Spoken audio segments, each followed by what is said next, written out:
अस्सलाम वालेकुम, welcome back to another video. आज का जो टॉपिक है वो बहुत ज़्यादा इंटरेस्टिंग होने वाला है। आज जैसा कि हमने पीछे पढ़ा था नेशनल इनकम, आज उसी से रिलेटेड टॉपिक है। बहुत ही ज़्यादा इंपॉर्टेंट है। लॉन्ग क्वेश्चन में ये अक्सर आता है, एडीए में, एडीएस में, सरगोदा यूनिवर्सिटी, पंजाब यूनिवर्सिटी और बीजीयू में ये लाजमी आता है क्वेश्चन। बहुत ज़्यादा इंपॉर्टेंट है। तो आज हमने पढ़ना है various concept of national income. तो उसकी मैं जो आउटलाइन है वो मैं आपको बता देता हूँ कि हमने इसमें पढ़नी कौन कौन सी चीज़ें पढ़नी है इसमें। ठीक हो गया। तो सबसे पहले इसमें हमने पढ़ना है जी ग्रॉस नेशनल प्रोडक्ट, यानी कि इसको हम क्या कहेंगे, GNP हम पढ़ेंगे। दूसरे नंबर पर ग्रॉस डोमेस्टिक प्रोडक्ट, इसको हम GDP कहेंगे। फिर तीसरे नंबर पर है जी हमारे पास नेट नेशनल प्रोडक्ट, इसको हम कहेंगे NNP, इसको हम पढ़ेंगे डिटेल के साथ। फिर इसके बाद आता है जी नेशनल इनकम हमने पढ़ ली है। फिर आता है जी पर्सनल इनकम है इसके बाद।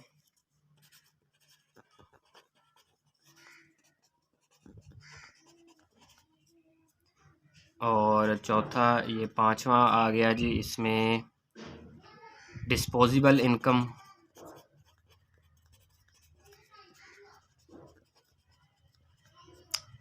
यानी कि DI को डिस्कस करेंगे। और फिर इसके बाद हम पढ़ेंगे पर कैपिटा इनकम, यानी कि इसको फिकस आमदनी वो कहते हैं। साथ में मैं ये भी लिख देता हूँ, इसको हम कहेंगे खाम कौमी पैदावार। ये आ गया जी खाम मुल्की पैदावार। ये आ गया जी खालस कौमी पैदावार। ये आ गया जी शख्सी आमदनी। ये आ गया जी काबिल तसर्रुफ़ शख्सी आमदनी। और ये आ गया जी फ़ीकस आमदनी। इन चीज़ों को हम आज डिस्कस करेंगे। तो सबसे पहले आ गया जी हमारे पास ग्रॉस नेशनल इनकम। तो इसको हम सबसे पहले पढ़ते हैं। तो ग्रॉस का मतलब ये समझ लें, ग्रॉस का मतलब होता है मजमुआ। सबसे पहले इसको मजमुआ कहते हैं। नेशनल का मतलब होता है कौमी, और इनकम का मतलब आमदनी। नेशनल इनकम तो मैंने आपको बता दिया था, अशिया और ख़दमात का मजमुआ जो लोग एक साल के अरसे में किसी भी मुल्क में पैदा करते हैं वो कौमी आमदनी होता है। तो ग्रॉस, अब यहाँ पर ये ग्रॉस यानी कि मजमुए वाली कौमी आमदनी ये कौन सी, इसका मतलब क्या है। तो इसको मैं इस तरह लिख सकता हूँ, बिल्कुल सेम। आपने पहले तो इसकी तारीफ़ लिख देनी है ऐसे ही, अशिया और ख़िदमात का मजमुआ जो लोग किसी मुल्क में एक साल के अरसे में पैदा करते हैं। ये तो होगी इसकी तारीफ़। बिल्कुल सेम जो कौमी आमदनी वाली तारीफ़ है वो आपने इधर लिख देनी है। ठीक है। फिर इसके बाद इसमें कुछ चीज़ें ऐड करनी है। क्या इसमें जो इंपोर्ट एक्सपोर्ट वाली इनकम शामिल होती है या नहीं होती। तो बिल्कुल, चूँकि ये ग्रॉस है, मजमूआ है, इसमें टोटल इनकम जो एक्सपोर्ट और इंपोर्ट वाली इनकम भी इसमें इंपोर्ट और एक्सपोर्ट वाली आमदनी भी इसमें शामिल होती है। ठीक हो गया। अच्छा, एक्सपोर्ट इंपोर्ट वाली इनकम इसमें कैसे शामिल होती है, इसको हम पढ़ेंगे। एक इक्वेशन के साथ इसको हम हल करने की कोशिश करेंगे। इनकम कौन सी होती है नेशनल इनकम ग्रॉस में, सबसे पहले तो वो हम पढ़ लेते हैं ना। इसकी इक्वेशन जो है वो कैसे बनती है, GNP। अब जीएनपी जो है उसमें हमारे कंजप्शन भी होती है, इन्वेस्टमेंट भी होती है, फिर गवर्नमेंट के जो एक्सपेंडिचर हैं वो भी होते हैं, और फिर आखिर पे इंपोर्ट एक्सपोर्ट होती है। मिसाल के तौर पर आपको मैं एक इक्वेशन के ज़रिए समझाता हूँ। G N P is equal to, सबसे पहले आ गई जी कंजप्शन। कंजप्शन किसको बोलते हैं? सरफ़ी खर्च। यानी कि गवर्नमेंट का सरफ़ी खर्च कौन सा होता है? कह लें आप महीने की वो तनख्वाहें देते हैं, ऐसे अखराजात जो कि हमें हर हाल में बर्दाश्त करने पड़ते हैं, उसको हम कहते हैं सी या कंजप्शन या सरफ़ी खर्च। प्लस फिर आगे जी इन्वेस्टमेंट।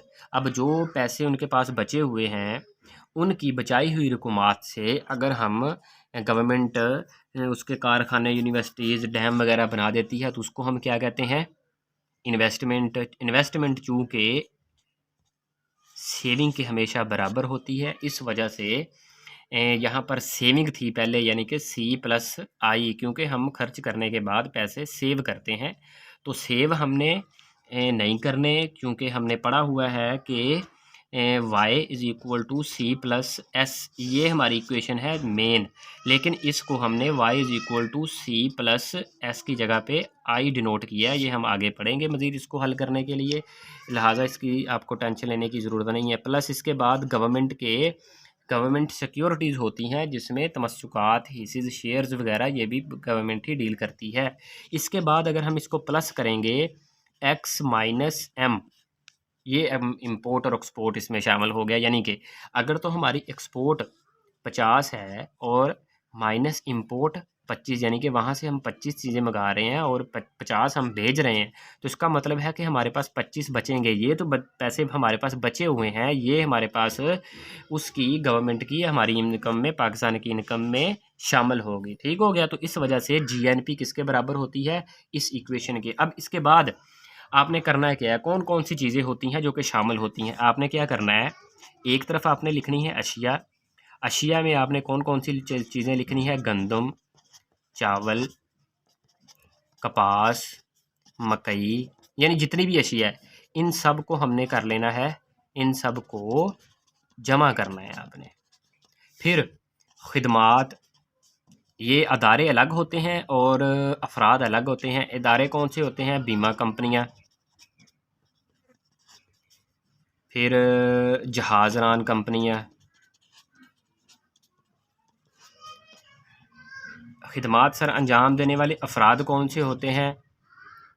उस्ताद, वकील, डॉक्टर वगैरह। ये चीज़ें आपने लहदा एक लाइन में ऐसे लिख लेनी है, थोड़ी सी एलैबोरेट करके। पहली चीज़ तो हो गई। दूसरी चीज़ आ गई जी हमारे पास, अब क्या है? दूसरे नंबर पर आ गया जी ग्रॉस डोमेस्टिक प्रोडक्ट। दूसरी चीज़, अब इसकी तारीफ सुन लें, वो थी नेशनल, ये है डोमेस्टिक। डोमेस्टिक का मतलब क्या होता है? घर के अंदर, यानी कि घर हमारा इधर क्या है? पाकिस्तान है। तो इसकी तारीफ क्या लिखनी है आपने? अशिया और ख़िदमात का मजमुआ जो लोग अपने मुल्क में एक साल के अरसे में पैदा करते हैं, वो होगी हमारी जीडीपी। इसको हम क्या बोलते हैं? जीडीपी। आपने सुना होगा अक्सर कि हमारी जीडीपी इतनी हो गई है, हमारी जीडीपी इतनी, और ग्रॉस डोमेस्टिक प्रोडक्ट, यानी कि हमारी जो पाकिस्तान में अशिया और ख़िदमात, गुड्स और सर्विसेज जितनी पैदा हो रही हैं, उससे जो हासिल होने वाली इनकम है, उसको हम क्या कहेंगे? Gross domestic product. लेकिन इसमें बाहर वाली आमदनी शामिल नहीं होगी, ये याद रख लें। ये भी इतना हो गया, इसको आपने एलेबोरेट कर देना है, थोड़ा सा लिख लें अपने तरफ से कि कौन कौन सी चीज़ें शामिल होगी। बिल्कुल ये भी लिख सकते हैं आप, ठीक है, लेकिन इसमें ये वाली चीज़ शामिल नहीं है। ठीक हो गया? अच्छा, तो इसमें इसकी आप इक्वेशन बना सकते हैं। इसकी जो इक्वेशन है वो y is equal to C plus I plus G, ये इसकी इक्वेशन बन गई। ठीक हो गया? अच्छा जी, तीसरे नंबर पर कौन सी चीज़ आ गई जी? नेट नेशनल प्रोडक्ट, इसको हम कहेंगे प्रोडक्ट, यानी कि इसको हम क्या कहेंगे, खाम मुल्की पैदावार। ये हो गया जी खालिस कौमी पैदावार, ये खालिस कौमी पैदावार है, इसको देख लें। खालिस कौमी पैदावार, इसका ताल्लुक जो है वो है जी ग्रॉस नेशनल इनकम के साथ या ग्रॉस नेशनल प्रोडक्ट के साथ। तो ये करती है ग्रॉस नेशनल इनकम के साथ रिलेट करती है। अब इसका मतलब क्या है, ये ग्रॉस, इसमें सब जो हमारी पैदावार थी ना, इनकम थी, इसको हम प्रोडक्ट भी कह देंगे। इसमें सारी चीज़ें शामिल थी। अब इसमें से ग्रॉस नेशनल प्रोडक्ट में से हमने कुछ ऐसी चीज़ कोई निकालनी है जिससे नेट नेशनल प्रोडक्ट बन जाए।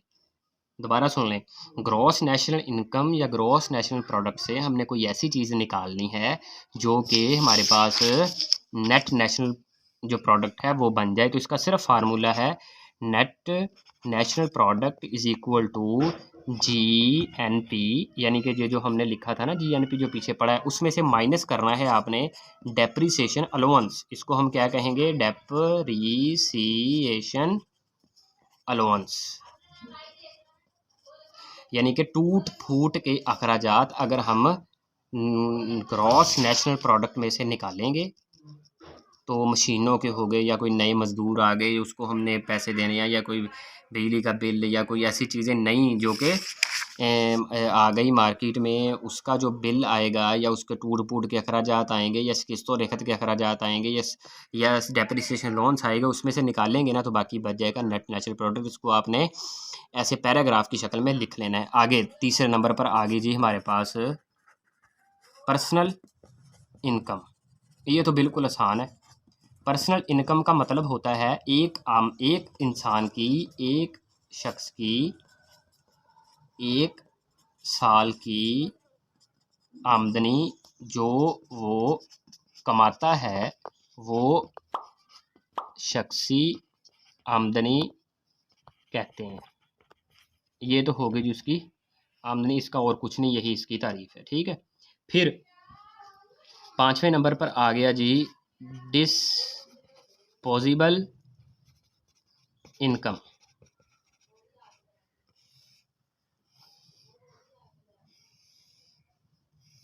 डिस्पोजेबल इनकम से क्या मुराद है, यानी कि अब इसका ताल्लुक है जी पर्सनल इनकम के साथ। यानी कि डिस्पोजेबल इनकम मतलब क्या होता है, इसको पहले ये समझ लें, काबिले तसर्रुफ शख्सी आमदनी इसका मतलब है।